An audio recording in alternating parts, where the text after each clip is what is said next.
Good evening, There Drew. he Oh, is. how you doing, man? Uh, buddy, I'm feeling better. Okay. So for between the last time we recorded, which is which we really need to talk about, and now I've had like a cold of some kind, Oh, and I've just been miserable, man. Like it's just hard to sleep, coughing a lot. I'm sure I'm mm, driving my wife crazy, but that's I'm on the tail end of it now. I'll be using my cough button a lot this show. okay. Okay. Um, but it's all coming out of me. It's like some really just supremely meaty coughs, like Hmm. just Hmm. some real good stuff coming out of me. How are you? Uh, tired but good. Tired but good. Why? Yeah, Yeah. tired. Yeah. Well, it was just yesterday was a lot. Yesterday was a lot. We had like Jennifer's family over for extended Christmas. It's just entertaining entertaining people in your house is just tiring. It's tiring. Hmm. In addition to like all the cleaning, like the level of cleaning your house gets to before someone comes over, uh, I'm aware. just and cooking and all that stuff. So yeah, yeah. Today I did nothing. I watched TV. That's all I did. It was great. What'd you watch? I binged the final season of Letterkenny. Uh, Oh, 26 episodes, so like it goes down real quick. Uh, okay. and I got caught up on For All Mankind and Monarch Legacy of Monsters. One of those shows is good, and one of those shows is absolute garbage. I'll let you. I'll let Um, the I'll let the listener decide which is which. well, we've talked about For All Mankind Mm-hmm. before because Mm-hmm. it's like one of the few shows on Apple that I think we've Yeah. both watched. Well, no, that's not true because we watched Severance, Mm-hmm. but Severance and then Ted Lasso, and then I watched like the first episode of All Mankind, and I don't remember why I stopped. How many seasons is that now? Oh, I think it's on the third season. Is it still good? I think it is still good. Okay. I'm enjoying this whatever season they are on. Apparently it's season 4. They're on season 4. Uh Wow. I am enjoying it. Uh it's about they're on Mars now. They're on Mars. Oh, Yeah. okay. If for those of you who have not listened to me talk about this before, it's basically it's about space and space exploration, and it follows a alternate history. And the diverging point is basically the Russians land on the moon first. So the space race kind of becomes part of the Cold War. Well, I guess it technically was originally, but even more so. And every Mhm, season they mhm. kind of do like a generational jump. So like they'll go ahead like 10, 20 years. And in season 4 they have a uh permanent base on on Mars, and they're doing Mars stuff, and it's interesting. There So, was a strike. It was great. Uh,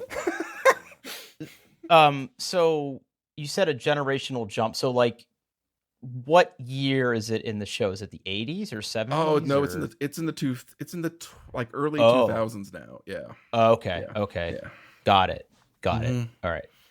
Yeah, it's been on my list, man. It's been It's on my good. list to get to, and for whatever reason, I don't know. I keep forgetting that is there for me to watch. I need to be more intentional about that. But I love the premise. I mean, I love that kind of shit. Um, but okay, cool. Hmm. And buddy, man, I really got to apologize to you. Uh-oh, why? I felt really bad. I could tell you were kind of bummed out about Ticket to Ride. Oh, dude, I got cleaned out, man. I mean, I still had a good time, but man, I just got my ass Okay. kicked. Yeah, Oh. so we had we had a little gathering. That's We had a little gathering awesome. to catch everybody up on like holiday stuff here because it has been, Hmm. dude, I have had such a great Yeah. week. I've so much to Okay. talk Okay. about. Um it's been super relaxing being off and after all that holiday travel and everything. Like I've just been just going to the gym, sleeping in, just really relaxing. Started playing Diablo 4. I don't know Oh. how I feel about it yet. Okay. Um, but we had a game day, Hmm. right? We got everybody Yep. together. We played a lot of Ticket to Ride. Hmm. We are finishing up the legacy version of Ticket to Ride. We've talked about this a few shows ago. We have like 2 games left. Yep. And like, look, Ticket to Ride is a solid game. It's a great game to introduce people to like more modern board games outside of like, Connect Four and Monopoly that you grew up playing. I love this legacy version of It's Ticket really to good. Ride. Yeah, yeah. It's really good. They've added some interesting stuff to it. There's 12 games in the campaign. We just finished game 10, and you had some rough games, man. I felt really bad about I have it. now lost 4 games in a row. So yeah. Yep. Yeah. I finally won. I think Yeah. I won the very first game. No, you did. I did. You I did. won the You very called first game. Yeah, yeah. Yeah, and I think I've been in the middle. I think I've Yeah. lost twice. But we're coming up on the end. It's some of those games do turn into a little bit of a slog because the map is so big and there's so many trains. Yeah. Yeah. But we're almost there, man. Yeah. So I'm sorry if you had a bad time. No. I still enjoyed it. I just got just and sometimes it be like that, right? It's just sometimes you have a Sometimes it bad do be day like that. and I just had yeah, it just all my strategies didn't work out and yeah. But it's all good. I'm still having fun. Oh. So, Okay. yeah. All right. So, let's talk about the last show we recorded. Did you go back and listen to it? I went back and listened to it, and I know that you did what you could. Yeah. First of all, it was a great show. I always love when we have Eric on. Somebody more skilled than me could have done more, but it's fun. Yeah. So I have had conversations with people Mm-hmm. On conference calls from their car on things like CarPlay. And this particular rental car was a 2020 or 2019. So it was a relatively newer car, and it had CarPlay. And part of the reason I picked that piece of shit car was because I know that Acura's had CarPlay. All I had to do was plug in my USB cable, and the intent was it would give me a way to like listen to my podcast and call people from the road when I was bored and do the podcast. I think what it was, I just think that a combination of where I was geographically and the microphones or the road noise or whatever that was in there, it just wasn't doing a good job of canceling that noise And out. like Now, and to kind of like pull back behind the curtain, it wasn't just like everything that could have gone wrong, right? Because like I was recording literally what I heard on my computer, right? So that's the microphone, that's the road noise, that's the phone, that's the bad cellular connection, that's Skype trying to do whatever Skype tries to do to the audio. It's my internet connection. It's everything all kind of rolled into one, and the other thing that really irritated me was there were several points in the audio where it was like an echo, right? Because like the sound of you and Eric talking was being picked up by my microphone and then rebroadcast, which it shouldn't do, right? Like most car telephonic systems like that shouldn't do that. Like I don't think my car does that now. I don't think Mandy's car does that. I mean, she has a Subaru of the same vintage, and it doesn't do that. And then later, like right towards the tail end of the show, when I put on my AirPods, obviously both of those problems get solved. The audio is still a little rough, but it's not nearly as bad from when we were doing that.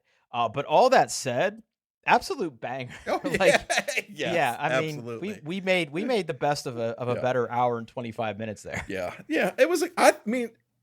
It's fun. All technical issues aside, it was a good show. Yeah. So got some feedback that it was good. So just wanted to share. I'm that telling with you, that's going to be somebody's favorite episode. It is. Yep. It is. Yeah. Yeah. Even Mandy was like, "Boy, that was rough." Yeah. She gave that feedback directly to me. It was nice. Yeah. And she is like both legally and religiously obligated to like support me in sickness and health. So for her to say something like that, that's funny. Okay. I want to talk about my birthday. Okay. But I want to hear about this topic because it didn't make the show last time. Yeah. I obviously back, in years past, I was a big fan on Twitter. I love Twitter. I check Twitter constantly. I posted on Twitter. Twitter was great. then then Sad Space Boy bought Twitter, changed his name, made it worse. I started using Twitter less and less, and about a couple weeks at this point, I did the thing, Drew. I went onto Twitter, I exported all of my data, and then I deactivated my account, which means I think at this point my account is probably gone. Gone, like unrecoverable. Gone. Yes, gone. Poof, gone. No more at Paul Baylor on Twitter. I just did it. I did it. I couldn't. Yeah, good on you, man. Like, I don't go on Twitter that much anymore. I do still. So even though the icon has changed, its position on my home screen hasn't changed. So it's just kind of like an instinctive reflex once in a while that I will tap that little icon. Yeah. And there are still people on there, and Eric being one of them, that still post there. Mm-hmm. But the majority of sort of where I post now is on Blue Sky. Okay. I sort of gave up on Mastodon. I do the Blue Sky thing a lot. Threads is there. I don't know. There's a lot of porn on Threads. So like in my feed, there are so many thirst traps, and I don't know how. Well, that's not true. I know how they got there, but I don't appreciate seeing them as frequently as I do. So I still like Threads. I check Mastodon. There are some people in the tech industry that I enjoy who mostly post on Mastodon. So I follow a few people on there, but mostly like if I'm like bored and I want to scroll on something, I go to Threads. Although, in the past few days, I don't know what Threads thinks about me, but I'm getting a lot of like right-wing content suggested to me on Threads. I'm just like, yeah. And I'm trying to block what I can, like. Yeah. So as a hint, I think sarcastically people refer to that as engagement, but yes, there are quite a few accounts that show up on my feed that's like, marriage is between a man and a woman, and I'm like, how did you get here? Yes. Like, what is this doing on my feed? Yeah. So yeah, man, Threads is kind of hit or miss for me. Blue Sky is like, first of all, I think it's smaller, although it is opening up. They just had a big release where they added a bunch of stuff, and it's, I don't know, it feels, I feel like there's a lot of Twitter refugees that have come over to Blue Sky in the past like month, where that is starting to take over where I go for stuff. I will have to. So we might give it some more time, because I have an account there, but I've never. Yeah, I have more account codes if we want to register an official show account there, but yeah, that's kind of where I'm at with stuff, man. I still repost the stuff you post on Threads, but yeah. Oh, well, good on you, man. Like I'm proud of you. I did. Like I did it. Yeah. And I used to like go onto Twitter every once in a while, mostly for like sports stuff, but I've given up, and honestly, like, I put off deleting my Twitter account for so long because I know to do so I would have to log in, and I would count as a monthly active user for Spaceboy for that month, and I didn't want to do that. And Spaceboy's having a rough couple weeks though. Yeah, well, fuck him. Yeah. Fuck him. So his AI chat bot is infected. Tesla workers are on strike. They basically had to tell people not to use a feature they paid like an extra like several $1,000s for in their cars. The government won't give him money for more space stuff. He's having a tough time. California ruled against him that like he was trying to avoid California's like moderation laws, and he lost that this weekend. Yeah. He's doing great. Yeah, doing great. Good. He's real smart businessman. Real smart. Yeah, big business boy. making big business boy decisions. Right. So, tell me about your birthday, Drew. All right, so my birthday was this week. Obviously, like I said, for my birthday sort of extravaganza, it extended over 2 days. So we had the day before my birthday, we had everybody over for the game day, ordered a bunch of food. Everybody brought snacks and drinks, and a good time, I think, was held by all. So we did that, and that was really fun, and I was really looking forward to that. Excellent food, too. That was the high point for me, was the food. It was so good. Thank you. I like to take care of my boys. Oh, it was so good.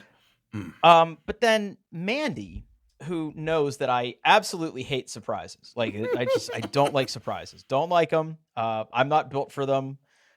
There's a lot of Venn diagrams of like flight like stuff and then like surprises and like all these things interconnect. I don't like surprises at all. Okay.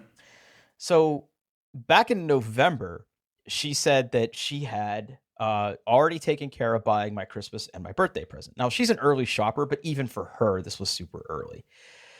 And I said, "Oh, can I guess what it is?" And she goes, "You can guess, but you're never going to guess." So I guessed for a while until she got annoyed with me and just like left the room. Which is really the best way of dealing with me. Anybody who's ever annoyed by me, just walk away. That's like the best. I have no defense for that.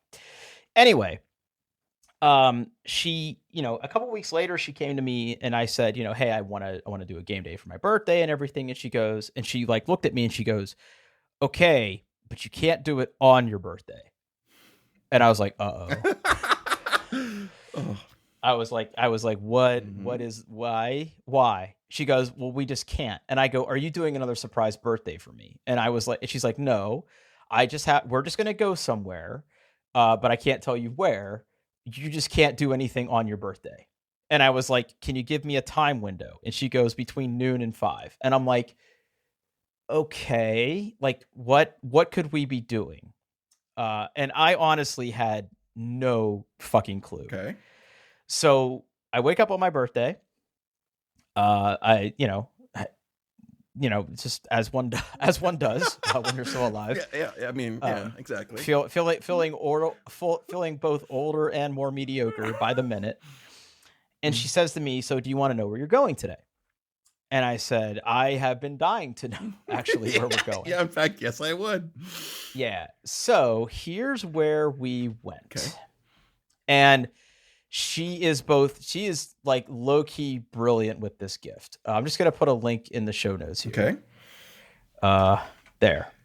Oh, shit. Yes. She took me to Take Flight, Ohio, which is a big indoor flight, full-fledged 737 flight simulator. Neat. Yeah. So, I mean, we've talked about my flight simulator bullshit on this show. We've talked about DCS. We've talked about my fear of flying and everything. And like, first of all, I have driven past this place so many times because it's right by Half Price Books in, kind of the area of Columbus that I live, like Sawmill Road, Bethel Road. It's on the way to Micro Center. Like, there's a lot of synergy. I had no idea that place was even there. Yes. Oh, so wow. I must have made a comment at some point that I would love to try this. So she made a reservation. So she basically booked me a flight.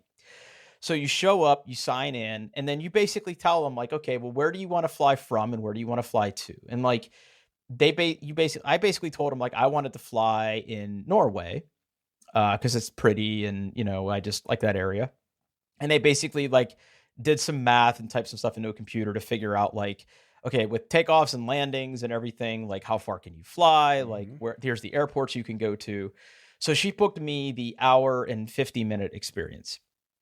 And that basically gave me time for 2 flights. So we took off from Oslo, landed in Bergen, and then took off from Bergen and landed in, I forget the other name of the city, but it was up the coast further.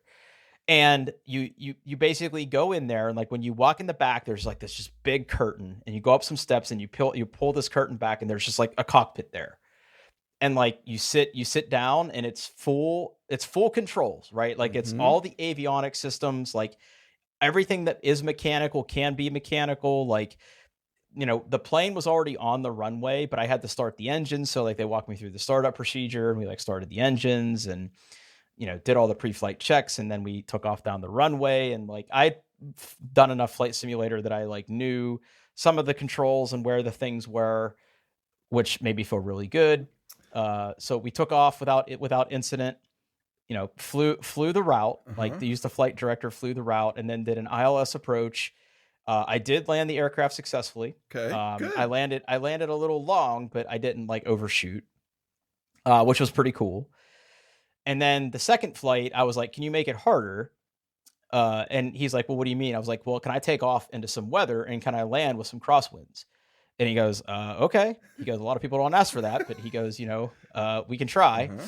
So he made it like he like simulated turbulence, which, the thing about this simulator is it's not like full motion, right? Okay. Like it doesn't rock back and forth. It doesn't go up and down. Okay. So like the turbulence that you experience is just like you sort of see like the nose sort of dip and the altitude sort of shift and the wings kind of dip. And like if you're looking at that web page, like there's this huge curved screen. So like it's like a cockpit with windows and this huge curved screen. So you have like 180 degrees of vision. And then we took off into a thunderstorm, got above the clouds, flew to the next airport. And then we landed with like a pretty moderate crosswind, which was actually pretty challenging. Like I still managed to land it, which was awesome. But all in all, it was a great way to spend an afternoon. Like I just really like, as cool as flying the plane was. And by the way, the controls are very heavy, like in a commercial airliner. Okay. Someone had once told me that, but it actually takes a lot of force to move those yokes. Like you really have to push and pull and turn. So like that took a little bit of getting used to. And like the throttle quadrant with auto throttle, like it was automatically moving up and down and adjusting flaps. And like, I was just nerding out on like adjusting all the knobs and levers in the cockpit. And adjusting and like, adjusting course and doing all that stuff. There's no air traffic control or anything. So like, you don't have to worry about that. Okay. It's just it was all flight director path. But it was awesome. It was completely awesome. Like she totally blew me away with that one. That looks very cool. Yeah, it's very fun. And yeah, like the guy that was like my like instructor or whatever, like he's in the co-pilot seat. Mandy was like sitting in the back where she could watch, and like he has like a little iPad that controls all the simulations. So like he could like, put us on different runways or adjust weather conditions on the fly and all this other stuff. I mean, it's obviously all software, right. So that's how I spent my birthday. And if you're looking for something to do, because I'm sure there's other places that do this. And like, I asked him like, how do you even buy something like this? And apparently there's, and I don't know what it is, and I'm not going to Google it on the show, but apparently there's a company in Canada that builds these simulators.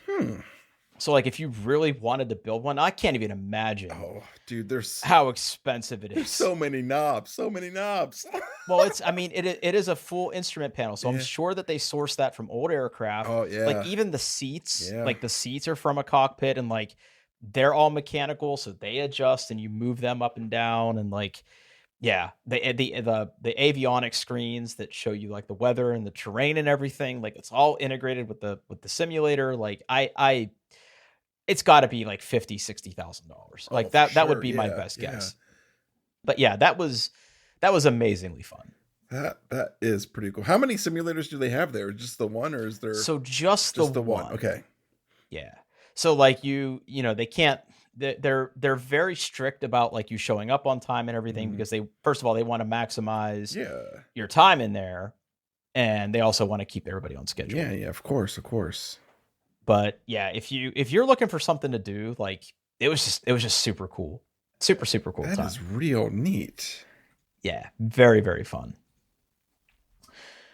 Okay. Good for man. That's awesome. Good. Yeah. Yeah. She knocked it out of the park. Okay. Credit where credit's due. Yeah. So moving on here with the time we have left, because I want to get to the Christmas stuff that we weren't able to get to last show.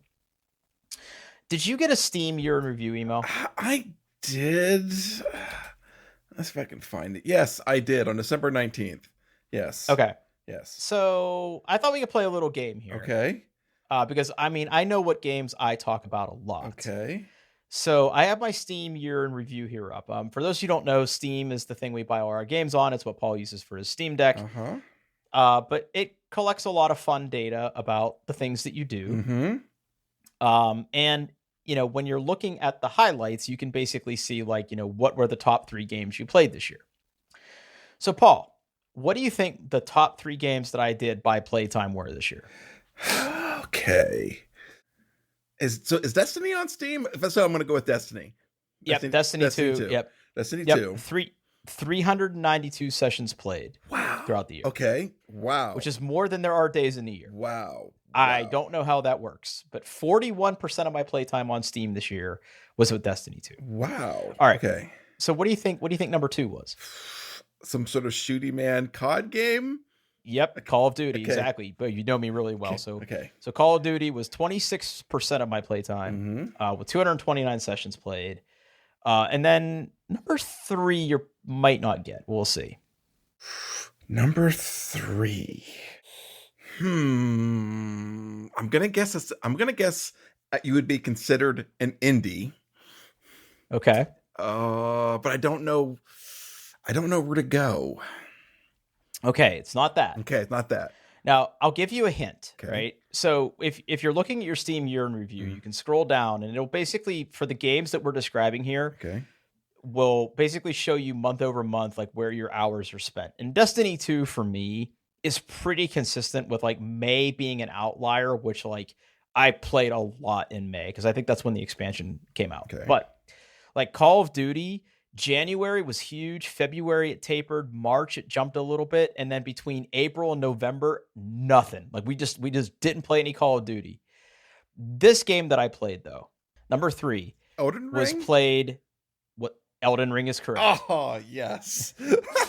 Elden Ring is correct. So 6% of my total playtime because I played a shitload of Elden Ring.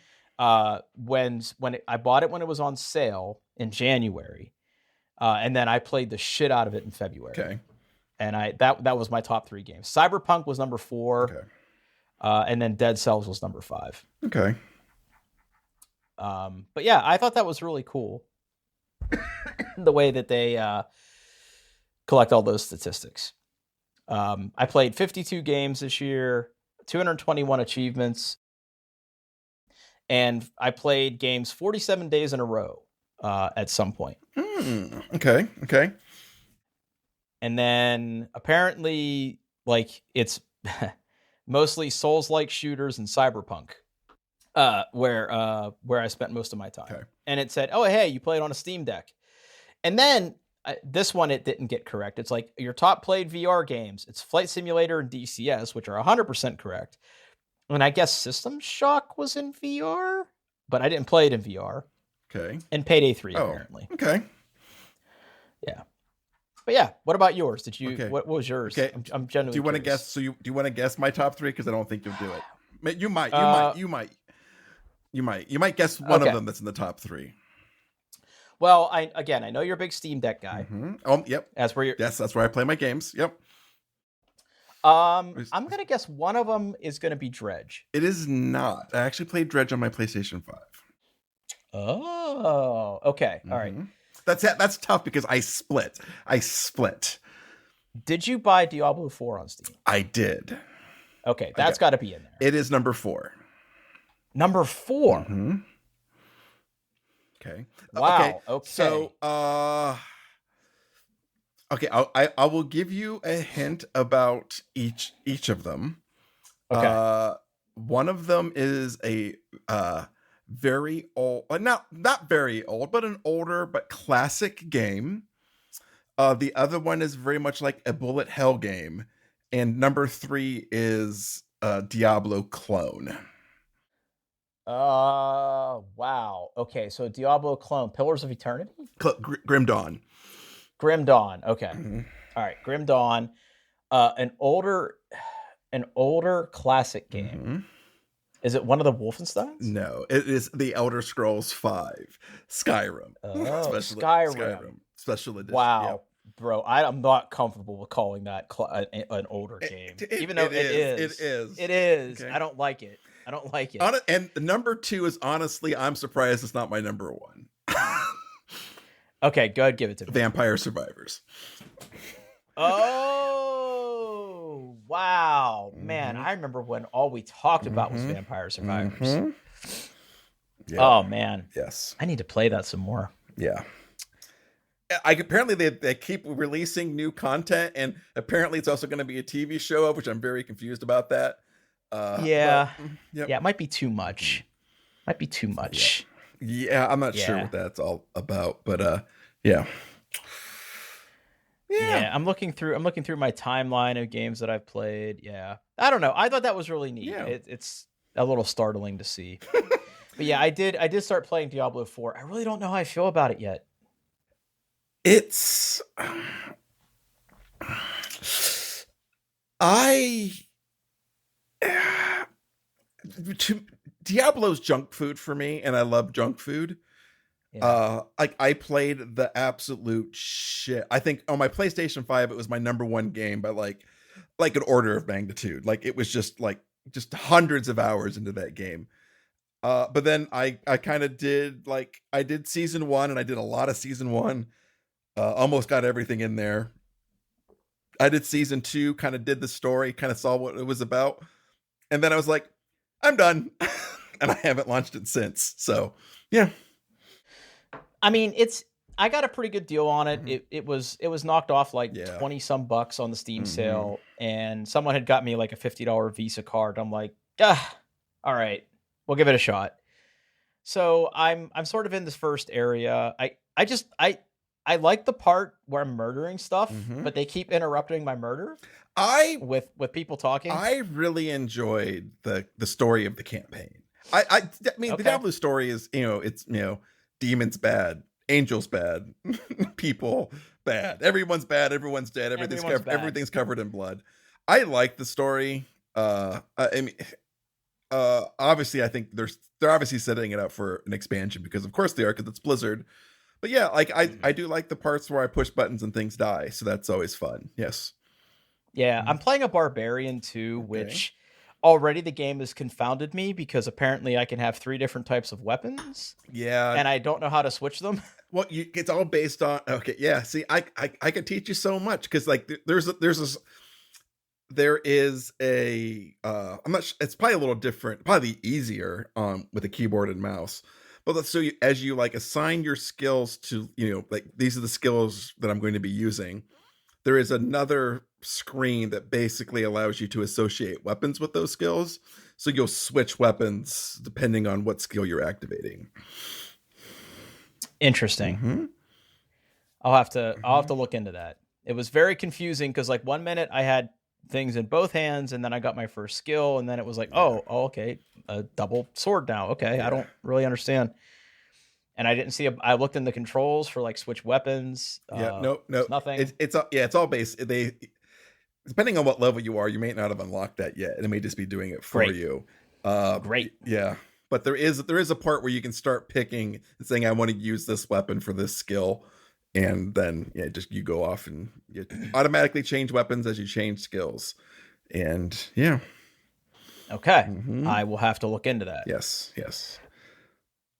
And I think the most fun I've had playing Diablo is when I played as a druid, and I built the all bear all the time druid, where you're just bear. just bear all the time, walking around on bear. Now I don't change into bear, I am bear. And it's fun. Yeah, you have to kind of grind for that unique, but then you're bear all the time. If you ever did any of the group stuff, the world bosses or the Legion events, you'll see you'll see the other bear druids. They're just standing around there's a bear. Or a wolf, but I think bear's better. Yeah. I don't know. I never enjoyed the druid classes in any games I've ever played. So to me, I was either going to do sorcerer or barbarian. Necromancer seemed finicky. Sorcerer seemed finicky. It turns out barbarian is now finicky. Yeah. Well, Blizzard doesn't know how to get out of things. Stay out of their own way. So yeah. Okay. Yeah. One last topic before we go into Christmas mode.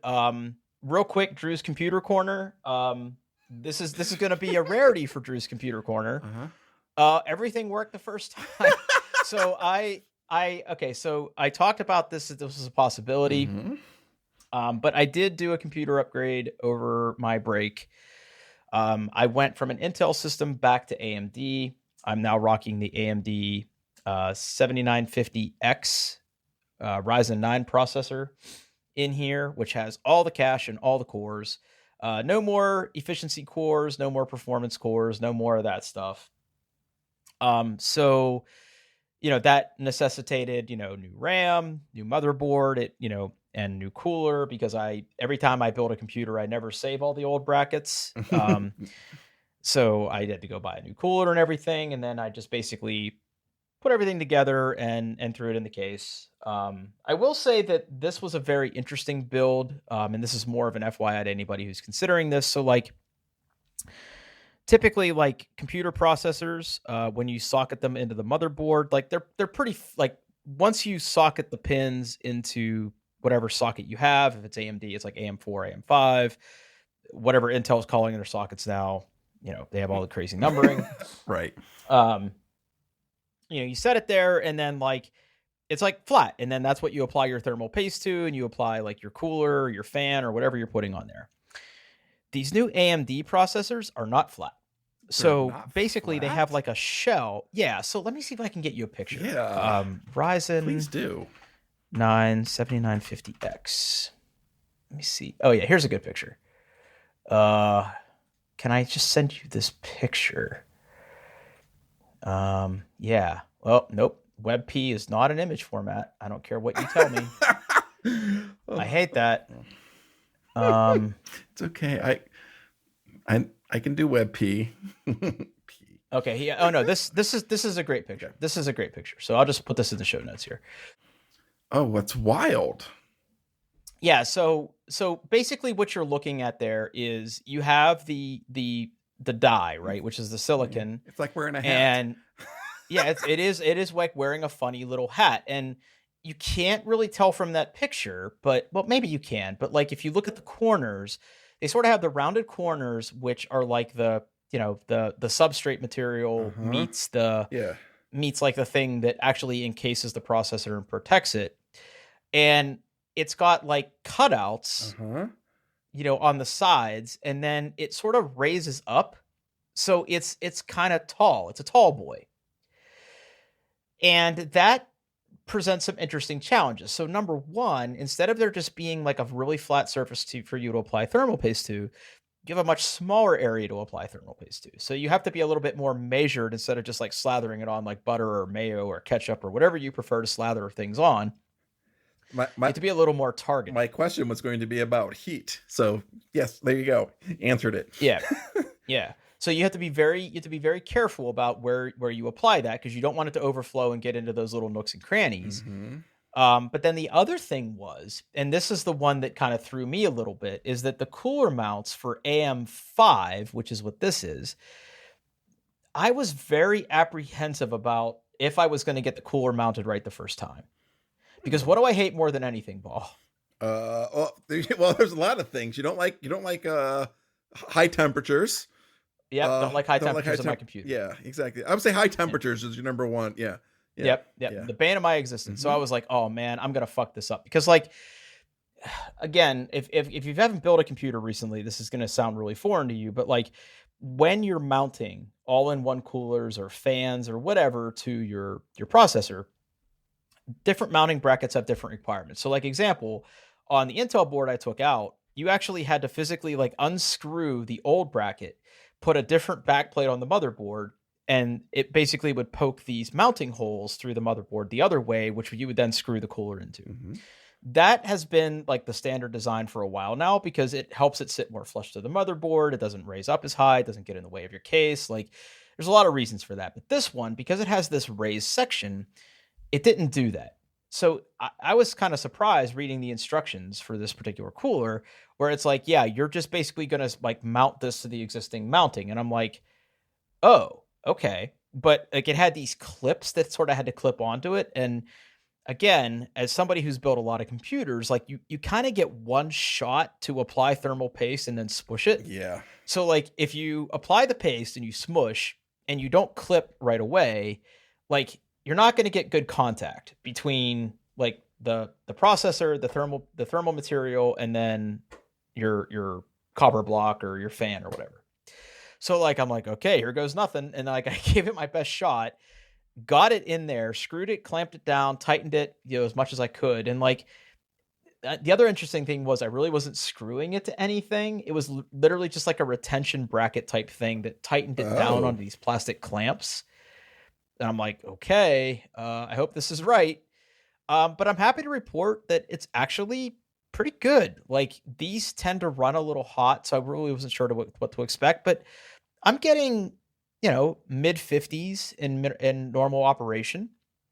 Okay. I've seen some spikes. I've seen some excursions into the 80s, but these things don't throttle till 95. But they do tend to run a little more hot than some of the other ones. But so far, it's been rock solid. I've been really impressed with, the experience. I mean, I did the only little calamitous situation I had was when I went to install Windows. It didn't detect any of my network adapters. Oh no. Well, because they didn't have the drivers. So the Wi-Fi Oh. adapter on this board is like some AMD contraption. Got it. And it is an Intel-based controller for like the LAN, but it didn't detect the drivers. So like Windows got to like a point where it's like, let's set up your internet connection. And I was like, and Good luck. if you haven't installed Windows recently, you need a network connection. Now there's a workaround for that. Like you can basically force it to do an offline install and then do updates after the fact by creating a local account and then going back and set up your Microsoft account. Like if I was going to say if I had anything go wrong with this particular build, it was that. Mm-hmm. But knock on wood, like it's been super solid so far. So it's worked out really well. Good. Awesome. Really, really impressed. And like it's so interesting, right? Like going between Intel and AMD. I was really curious to see how the performance and eCore thing worked out. That's part of the reason I rebuilt my computer from AMD last time. But I'm back. I'm glad to be back in the AMD fold. Like, I just think that their motherboards and their chipsets are a little more full featured. I think that the performance is awesome. And even though this particular chipset doesn't have, or this particular processor doesn't have performance cores or efficiency cores or anything like that, there are certain cores that benefit from the extended cache versus ones that don't. But there's like some system software that keeps that stuff parked on the cores that need it, so it kind of does something like that. But no, it's been really good so far. It was a good upgrade. I'm firmly back in AMD's camp, and if you're considering getting a new computer, I would definitely point you to AMD right now, because I think that they offer the most performance for money, the most features for money, and you really can't go wrong. Cool. All right. So it's time, Paul. Christmas time. Remind everybody what we were doing this year. So we are once again doing donations, right? Are we doing donations? Okay. Yep, we're doing donations. Okay, we're doing it. Yep. We have to. I don't remember how much we're doing. We'll have to figure that out later.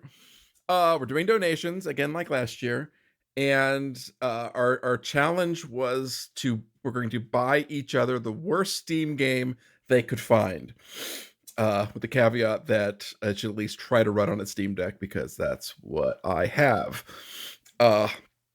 So what would you like to do first, Drew? Donations or? Well, I think we should start with donations, okay. Right? Okay. I'm actually finishing mine right now. I didn't want it to come through ahead of time. Okay. I need to do mine as well. Yeah. Okay. I'm just doing one this year. Okay. And I'm doing it for a certain denomination here. Okay. What are we doing? Well, you can do whatever you want. Okay. What are you doing? But I'm doing Ronald McDonald. Oh, nice. Yep. I love that place. Just remind me though, it's Ronald McDonald House Programs, Care Mobile Programs, and Family Room Programs. Family Room Programs is the one. That's what they do inside of the hospitals. Yeah. Yeah. Any of it's good. Any of it's good. I love it. And all of it's good. Okay. All right. So I'm going to do this. I'm going to dedicate my donation to Zach. Oh. Baylor. And then I'm going to send it to Paul Baylor at where your email is. And I don't think I need an e-card. Oh, wait a minute. Donor information. Oh, that's me. Suffix, the 4th. And then the phone number. What is my phone number? I should have had this all ready to go already. Yeah, I have. I'm just pulling up. Like, I was kind of ready, but then I wasn't ready. This is really good audio. Really good audio. Yeah, no, it's great. Yep.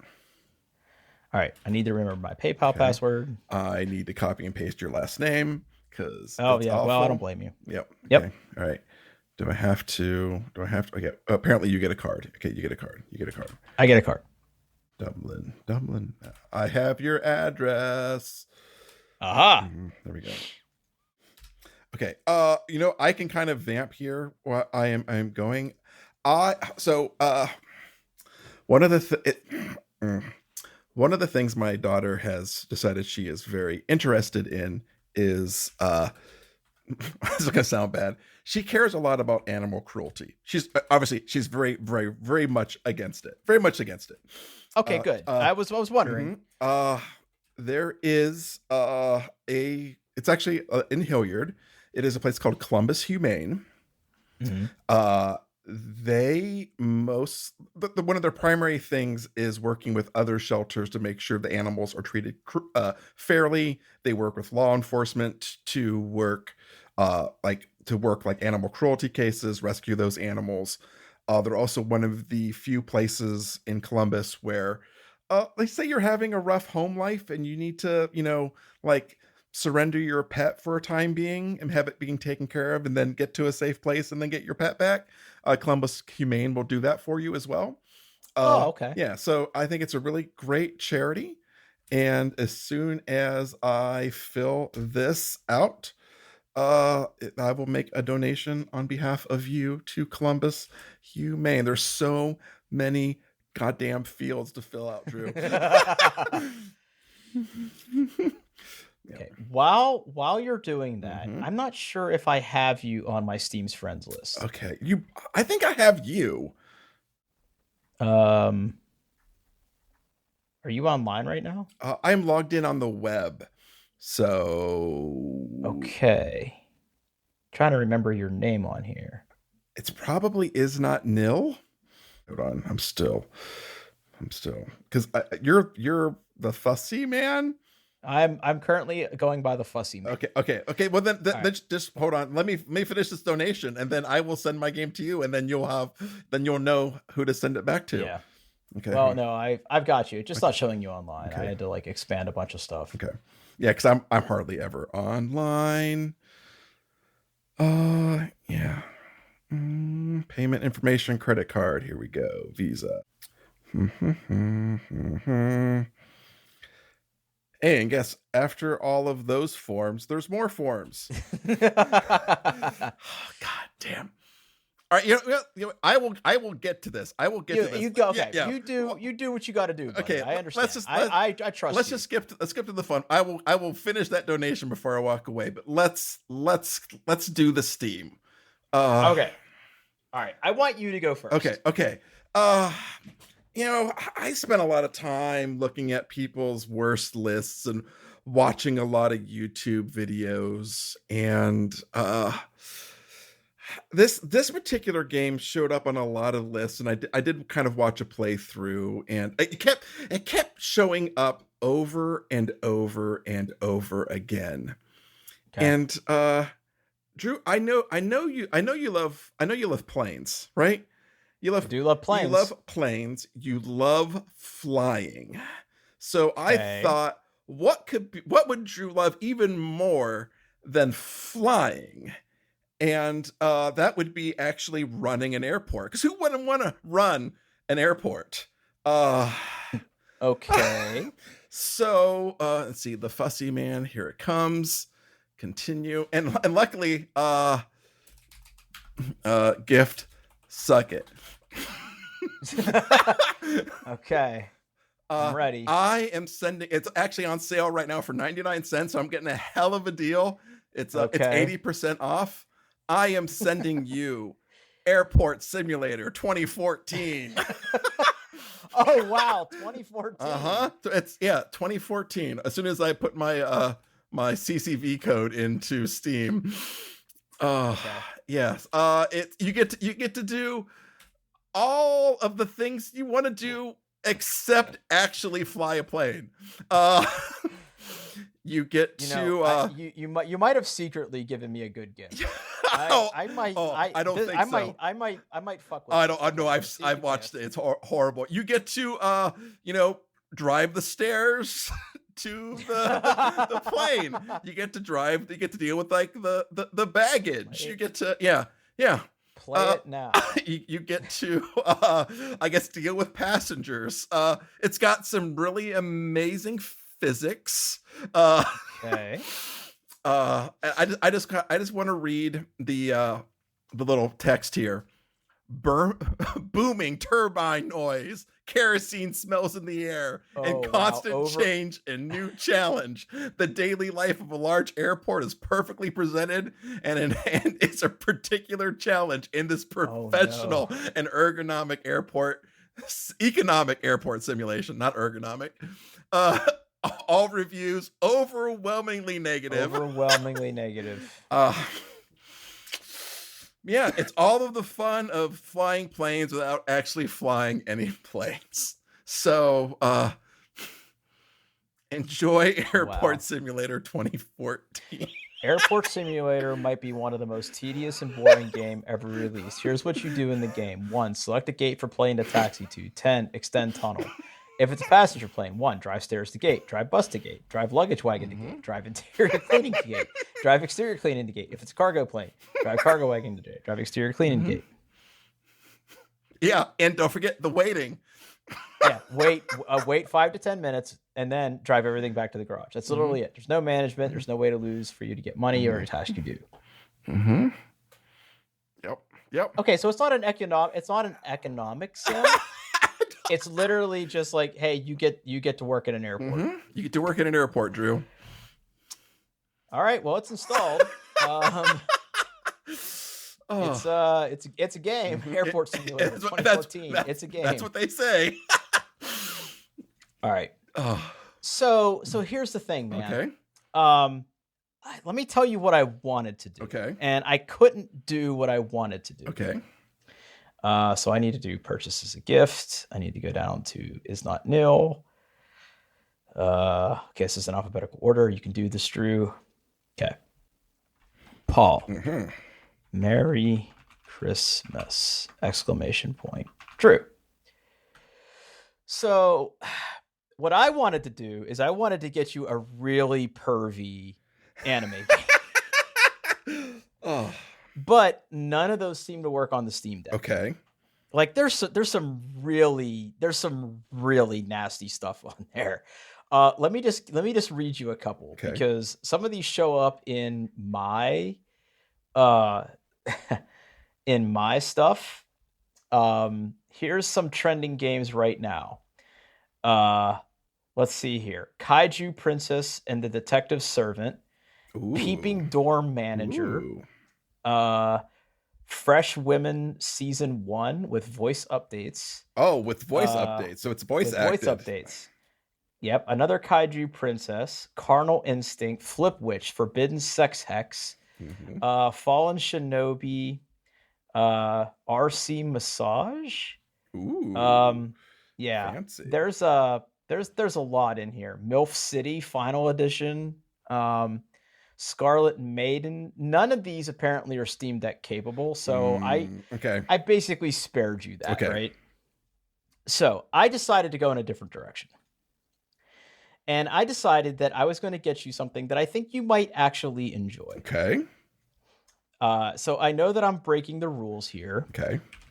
Hold on, I have to retype everything. Oh my God, really? Oh, and by the way, my donation failed. I'm having to fill out the form again. Oh, that's great. Oh, I love computers. All right. Okay. The game I'm buying you is also on sale, but I am buying you the video game edition of the board game Root. You're actually giving me a good game. Yeah. Okay. I really couldn't find anything that was going to be nasty enough that would sate my dark passenger. For you to play something totally heinous that you would have to maybe one day explain to your children, wife, and or God. So I couldn't do it, man. I couldn't do it at the end of the day. So enjoy Root. Okay. Which I think if you like it, maybe that'll give us a reason to actually buy that board game. Okay, I will give it a try. Well, thank you. So now we have to play these games and come back and talk about them, right? We do, yes. We have to. Okay. I think the agreement was at least 4 hours, though. I'm not sure you're going to get 4 hours out of I'm gonna do my damnedest, buddy. Mm-hmm. I'm gonna do my damnedest. 99 cents for that, huh? Yeah, it was on sale from $5. So Wow. 80% off. I mean, good thing I waited. Oh, I'm reading mhm. Worst of Steam Airport Sim 2014. Wow, there's a lot of stuff in here. So, did they make further editions of this? So, publisher United Independent. Think about this name. Mhm. United Independent Entertainment. United Independent. Mhm. Oh my god. Yes. Wow, they have a lot of games. Yes. Yes. Oh, yes, they do. Safety Driving. Mhm. Highland Warriors. That actually got a good one. Safety Driving Simulator Car. Mountain Rescue Simulator. Rail Cargo Simulator. Australian Road Trains. Luxury Hotel Emporium. There was Nightclub some Emporium. other like car-based games that or not train-based games that I considered, but I'm glad I went with planes because, you know, like I think Mandy and I really synergized on our our gifts this year. Extreme, but none of these say Steam Deck. Man, I could have ruined you with Extreme Roads USA. I mean, there may be a gaming PC in my future, so who knows? Okay. Yeah, I think it's because like I think whatever company this is, like whatever their game engine is, obviously isn't made for like Linux or whatever. So there's like we know how to do one thing. Exactly. All right, buddy, get us out of here. Yeah. Everybody, thanks for listening. Merry Christmas. All that wonderful stuff a little bit late. You can go to doingtheirbest.com. I'm so flustered because I can't make this donation work. I'll get it. Go to doingthebest.com. You can find show notes, you can find social links, all the good stuff. And maybe a Blue Sky social maybe link a Blue Sky social link. Exactly. And everybody, thanks for listening.